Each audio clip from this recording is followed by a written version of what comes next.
तो आज मैं सर्वाइव करने वाला हूँ फिर से हमारे सर्वाइवल सीरीज़ में। लास्ट वीडियो में हमने सर्वाइव किए थे 48 डेज़ और तो और हमने बनाया था एक बड़ा सा प्लेटफॉर्म, छोटा सा घर और तो और हमने बनाया था villager trading hall.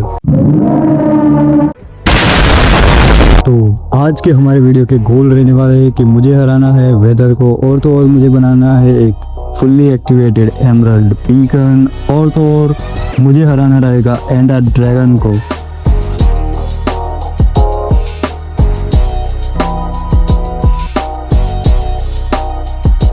Game start होते ही मैं सबसे पहले जो हमने पहले ट्री लगाए थे वो सारे कट कर देता हूँ, क्योंकि ये ट्री बेच के ही हम एमरल्ड का बीकन बनाने वाले हैं। तो सबसे पहले मैं ये काम ही करने वाला हूँ। पेड़ वगैरह को कट करने के बाद मैं सारे वुड को अपनी चेस्ट में से निकाल लेता हूँ और तो चलता हूँ विलेजर के साथ ट्रेडिंग करने के लिए। A few inches later. तो डे 55 पर मेरे पास हो जाते हैं ऑलमोस्ट 3 स्टैक एमरल्ड। आप भूले मत कि मैंने पहले के वीडियो के अंदर भी ऑलमोस्ट 10 ब्लॉक एमरल्ड के बना रखे थे। तो मेरे पास अभी काफी सारे ही एमरल्ड के ब्लॉक इकट्ठा हो चुके हैं। तो अभी मैं स्टार्ट करने वाला हूँ एक अबे जल्दी बोल, कल सुबह पनवेल निकल। एक्सपी फार्म बिल्ड करना। तो थोड़ी देर बाद मैं एक्सपी फार्म बनाना स्टार्ट कर देता हूँ। एक्सपी फार्म बनाने के लिए मैं सिर्फ और सिर्फ कुछ मटेरियल लेने के बाद स्टार्ट कर देता हूँ।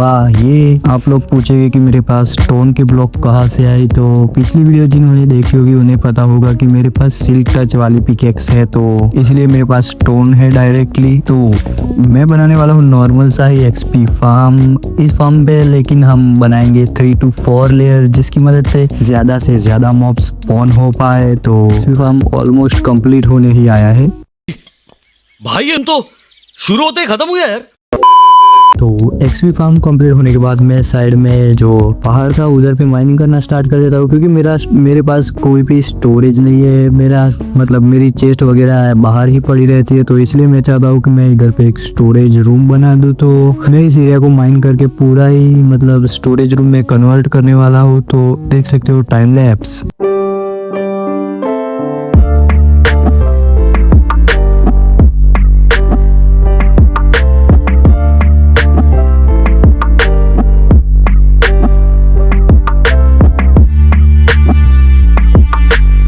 माइनिंग करते करते ही मैं जंक बेस पे देखता हूँ कि हमारे पास में ही एक ट्रायल चेम्बर है। तो मैं उस ट्रायल चेम्बर में आ जाता हूँ। तो ट्रायल चेम्बर में आने के बाद सारे स्पॉनर एक्टिव हो जाते हैं। तो मॉब्स को मारते मारते मुझे एक की मिलता है। तो लकीली मैं उस की से जो ओपन कर दे उसमें पहली बार में मुझे ट्राइडेंट मिल जाता है। तो बहुत ही अच्छा लक चल रहा है। और तो और मैं मॉब को मारने के साथ साथ ट्रायल चेम्बर को भी पूरा ही लूट लेता हूँ। मतलब वहाँ के ब्लॉक भी मैंने नहीं छोड़े। मतलब ये जो फिर वही बात आ जाएगी, जो गरीब हो ना आदमी, यो साला अपनी आदत से गरीब हो।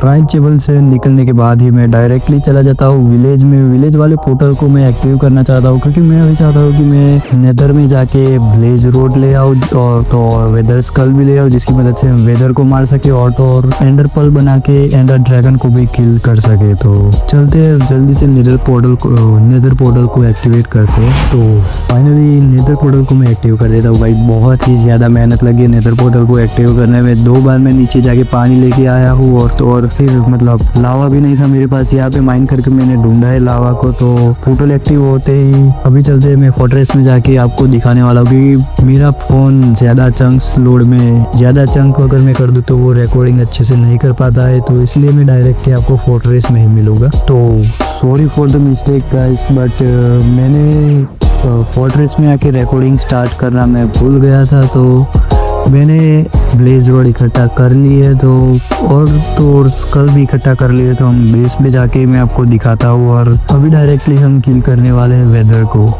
तो वेदर स्कल को लेके मैं डायरेक्टली अपनी केव में आ जाता हूँ, जहाँ पे हम अपना स्टोरेज रूम बनाने वाले हैं। उस वाली केव में ही मैं आ जाता हूँ। तो इस केव में ही हम वेदर को किल करने वाले हैं। तो जल्दी से मैं वेदर को लगा देता हूँ, स्पॉन कर देता हूँ वेदर को। तो चलते हैं और मारते हैं। तो वेदर स्पॉन हो चुका है, जल्दी से उसको किल करना पड़ेगा मेरे को। बनना वो बहुत ही ज़्यादा प्रॉब्लम खड़ी कर सकता है मेरे लिए।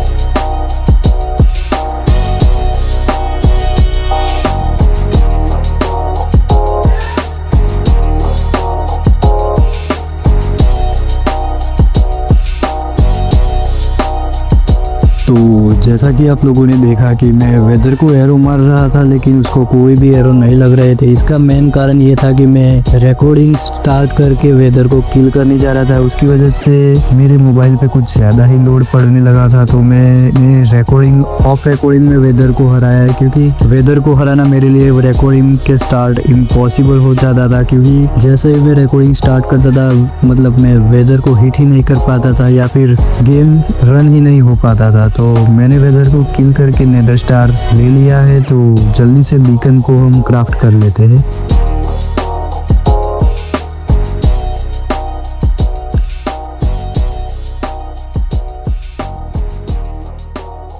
तो आप में से कोई लोग भी ये नहीं बोलेंगे कि मैंने पूरा बीकन एमराल्ड का नहीं बनाया है, क्योंकि मेरे पास भी इतने ज़्यादा एमराल्ड नहीं है कि मैं पूरा बीकन एमराल्ड का बना सकूं। तो आप में से कोई भी कमेंट नहीं करेगा कि मैंने बीकन में मिलावट की है। तो फाइनली अभी सारा काम कंप्लीट हो गया है। तो अभी हम चलते हैं एंड पोर्टल को फाइंड करने के लिए, और एंड पोर्टल को फाइंड करते ही हम जल्दी हराने वाले हैं एंडर ड्रैगन को भी।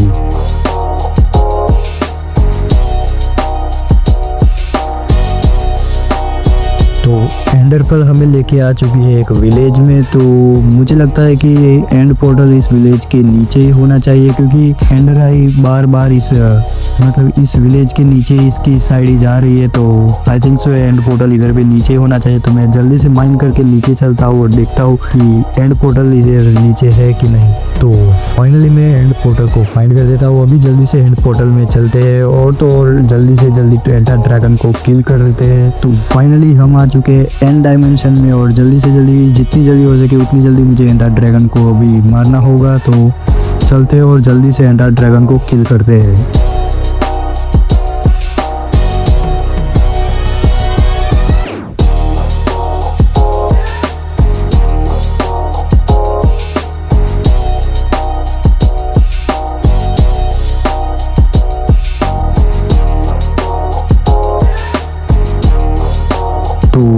फाइनली मैंने एंडर ड्रैगन को बीट कर लिया है। इसी के साथ हमारे सारे गोल कंप्लीट हो जाते हैं। सारी एक्सपी लेके मैं चलता हूँ इलाइट्रा को लेने। इलाइट्रा लेने के बाद मैं आपको मिलता हूँ डायरेक्टली अपने बेस पे, क्योंकि आप लोगों को पता है कि मैं फुल रेंडर डिस्टेंस करने के बाद रिकॉर्डिंग नहीं कर सकता हूँ। तो मैं आपको डायरेक्ट ही बेस में मिलूंगा इलाइट्रा के साथ। तो फाइनली इलाइट्रा लेके हम आ चुके हैं अपने बेस में। अब बाकी है सिर्फ और सिर्फ मुझे एक एन्चेंटिंग टेबल बनाना। तो एन्चेंटिंग टेबल बनाने के बाद हम जो भी हमारे टूल्स बाकी रह गए उसे भी एन्चेंटमेंट करने वाले हैं। तो जल्दी से मैं एन्चेंटमेंट टेबल बना देता हूँ और तो और सारे टूल को एन्चेंट भी करते हैं। तो फाइनली सबसे पहले मैं एन्चेंट करने वाला हूँ अपने ट्राइडेंट को। तो ट्राइडेंट को एन्चेंट करते हैं और देखते हैं कि हमें ट्राइडेंट पे क्या क्या एन्चेंटमेंट मिलती है। तो चलते हैं। ओके, तो ट्राइडेंट एन्चेंट करने के साथ ही मुझे मिलती है लॉयल्टी। तो लॉयल्टी भाई काफ़ी ज़्यादा मतलब तगड़ी एन्चेंटमेंट मिली है ट्राइडेंट पे। तो ट्राइडेंट को लेकिन मैं ज़्यादा यूज़ नहीं करने वाला हूँ, क्योंकि ट्राइडेंट अगर एक बार मेरे से टूट गया तो उसको वापस मतलब अपडेट करना बहुत ही ज़्यादा मुश्किल हो सकता है। तो ट्राइडेंट को मैं ज़्यादा यूज़ करने वाला नहीं हूँ। तो इसी के साथ फाइनली हमारे आज के वीडियो के सारे ही गोल कंप्लीट हो जाते हैं। मैं और तो और ऊपर से ट्राइडेंट भी लेके आया हूँ। तो वीडियो को लाइक और चैनल को सब्सक्राइब ज़रूर से कर देना भाई, बहुत ही ज़्यादा मेहनत लगती है। अभी तक सिर्फ और सिर्फ 3 सब्सक्राइबर ही हुए मेरे। तो क्या कर रहे हो भाई, वीडियो देखते जाओ और सब्सक्राइब भी कर जाओ और तो और शेयर तो करना बिल्कुल भी मत भूलना। तो मिलते हैं आपसे किसी और नए वीडियो के अंदर, तब तक के लिए बाय बाय।